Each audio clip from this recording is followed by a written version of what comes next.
Hey, everybody. Welcome back to the Say That podcast.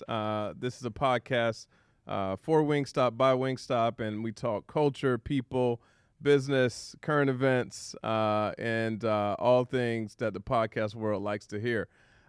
Today, we're going to celebrate and talk about Asian American and Pacific Islander Heritage Month. We've got Jessie Zhan in the building. Jessie, welcome to the podcast. Thank you for joining today. I love just to introduce yourself, your name, your role here at Wingstop, how long you've been at Wingstop, and of course, your favorite flavor. Thank you, Donnie. I'm so flattered and honored to be here today joining you.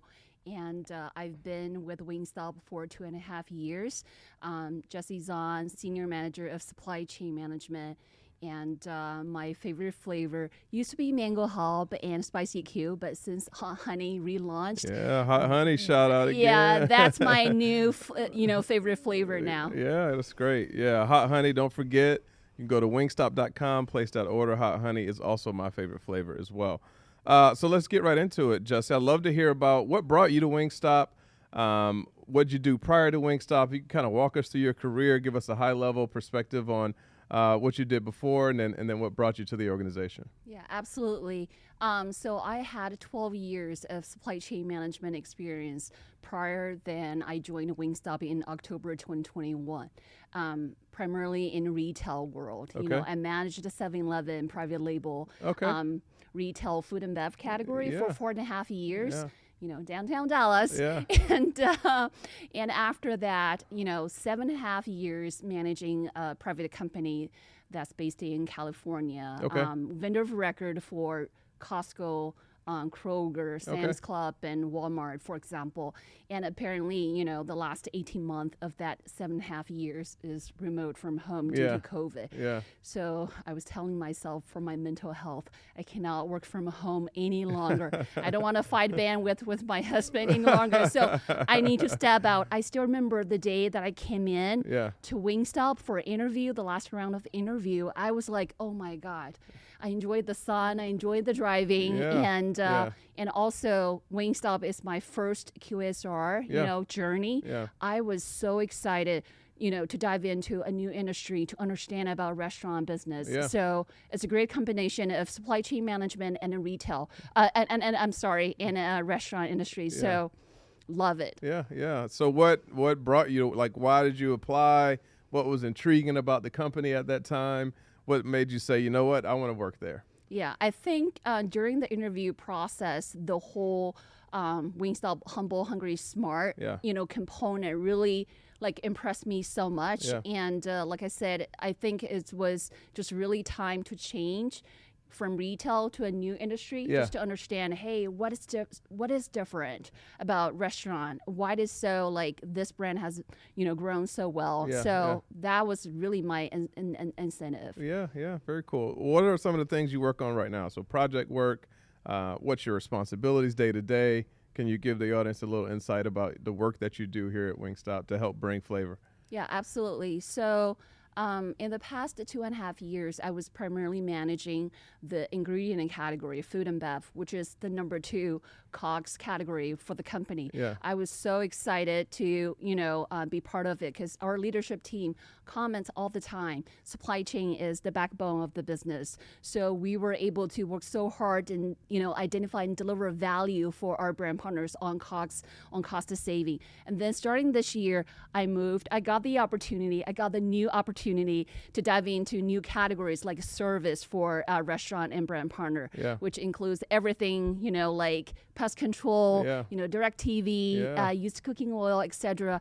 I still keep the beverage category because, like Coca-Cola, they still involve the NRO and technical service component. So that's what I've been working on in the past 5 months. And again, anything new excites me. I'm Sagittarius, in zodiac sign. We're so going to get into the signs. I cannot stay bored. Anything new really excites me because I don't want to stay complacent. I want to continue to learn about the business. Say that, Jessie. You say that, girl.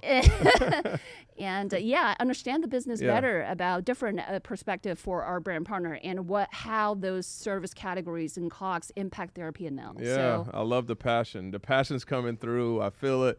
I'm inspired by it, so thank you for that. Now, I'd love just to talk a little bit about your background, your upbringing, your family, culturally, anything that you think would be important for us to chat about. Obviously, we're here to talk AAPI and the importance of that, and so I'd love just to take a little bit of time and spend on your background and what makes you and your culture so important to you. If you can share that with the audience, that'd be awesome. Yeah, absolutely. So I was born in China, and I finished my college education in China, and my husband now, boyfriend then, we went to New Zealand to pursue our, master degree there. We lived there for almost 3 years. And then I just follow him wherever he goes. So we landed in the United States probably 20 years ago. And and started our journey. So we're very proud first generation immigrant to the United States. And we carry our Asian American, our Asian heritage in terms of hardworking spirit, and we value family. That's why I follow him wherever he goes.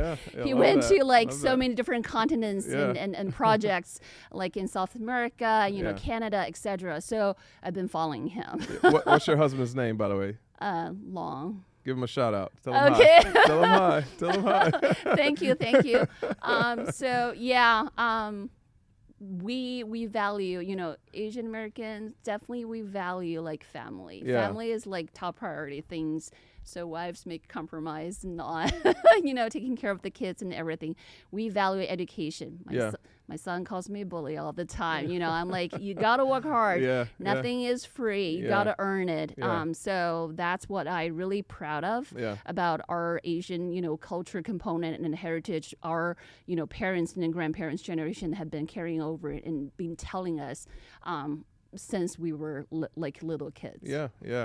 How do you talk about family being really important? So how do you celebrate at home? How do you spend quality time at home? Is there some traditions or a food dish that really brings the family together? I'd love to understand that a little bit. Yeah, absolutely. And I always remember that food and music, I always believe that, bring people together. So similar Western culture celebration, like Thanksgiving and Christmas, we have our own Lunar New Year, celebration. And that reminds me how Wingstop is so thoughtful, handing out the red envelope loaded with money to everybody on Lunar New Year. And we do the same thing, no matter where you are, outside of the country or in different states. That is the day and the week you have to come back. Family, you have to celebrate with everybody. And also we really take big deal about respecting and taking care of the seniors. So my in-laws, when they retire, we're going to live together because my husband is the only son. That's our tradition. Shout out to me as well as the daughter-in-law. So that's really in an Asian culture, not necessarily just in Chinese, but really Korea, Japanese, and Vietnamese. They have similar culture that we take care of our seniors when they're old or retired. I love that.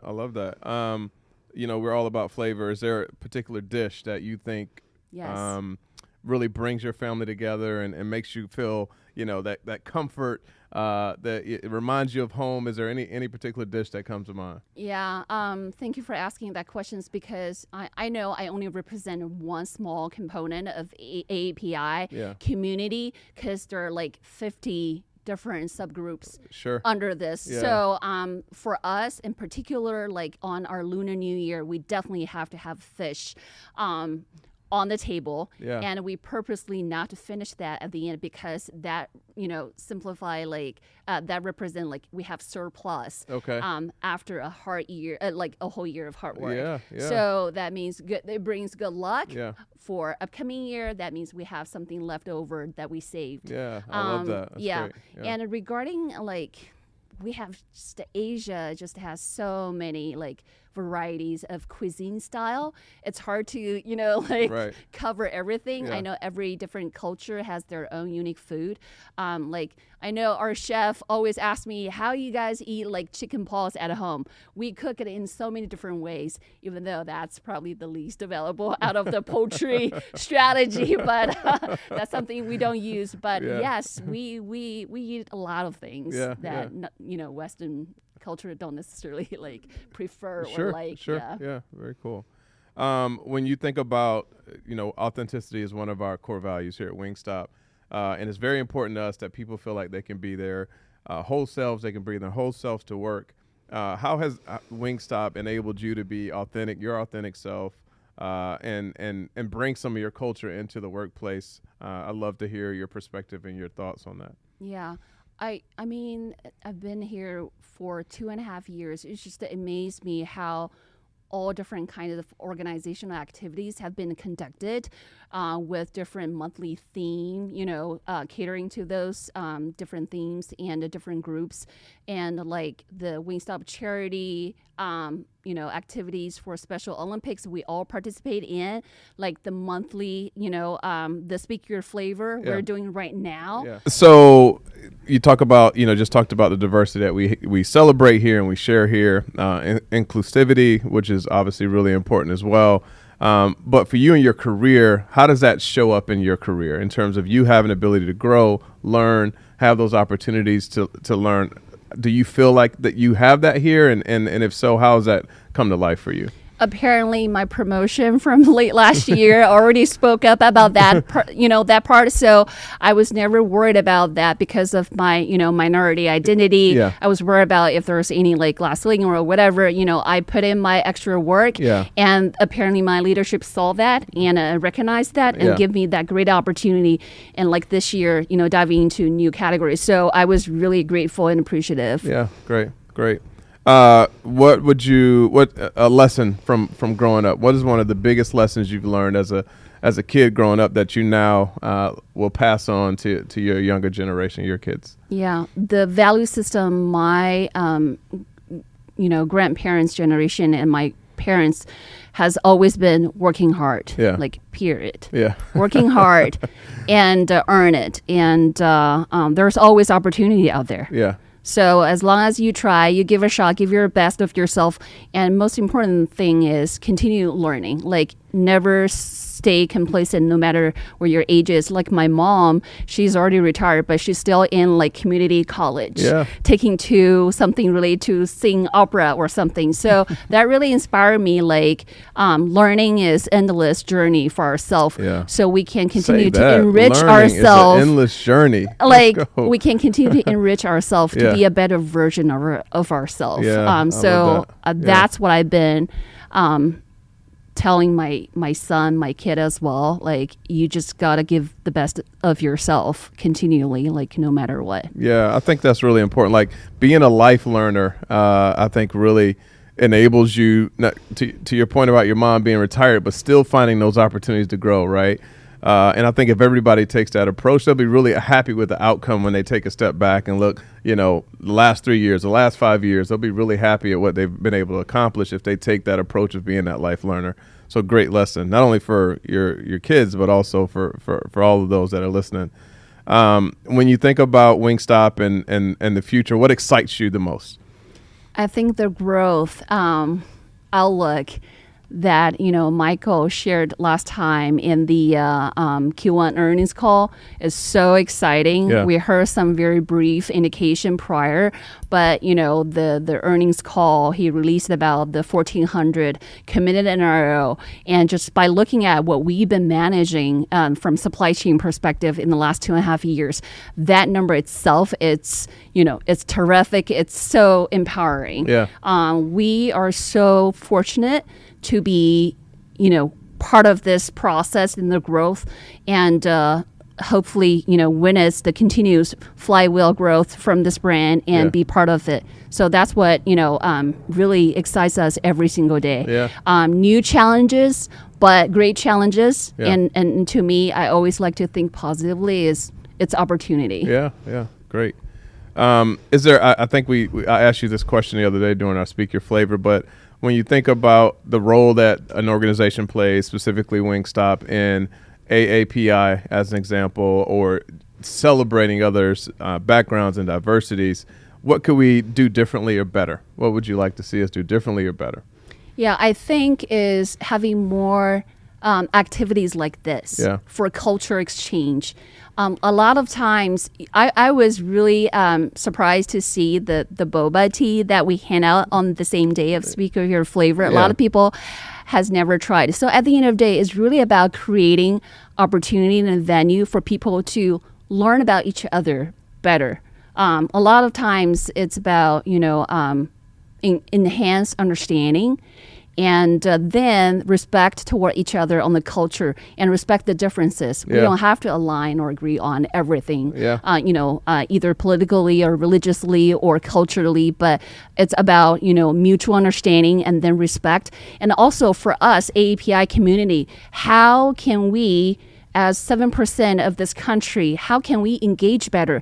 That's a task for ourselves as well. Sure. How we can engage better, we can deliver a better presence to the country. And for me, for example, I try to have my kid and my family, doing like once a month volunteer in local community, like North Texas Food Bank. Yeah. We try to go there. We try to show up because we can't just count on people to know about you, understand you. At the same time, we have to do a better job as well.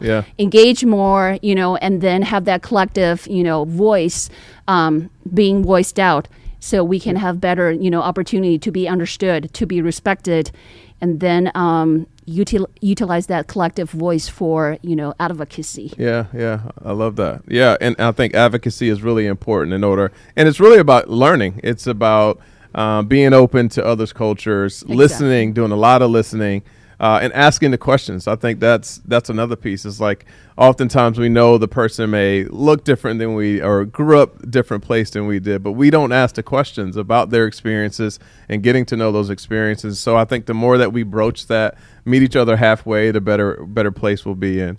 Let's talk a little bit about career. So when you think about what you want to accomplish, we'll call it the next 5 years.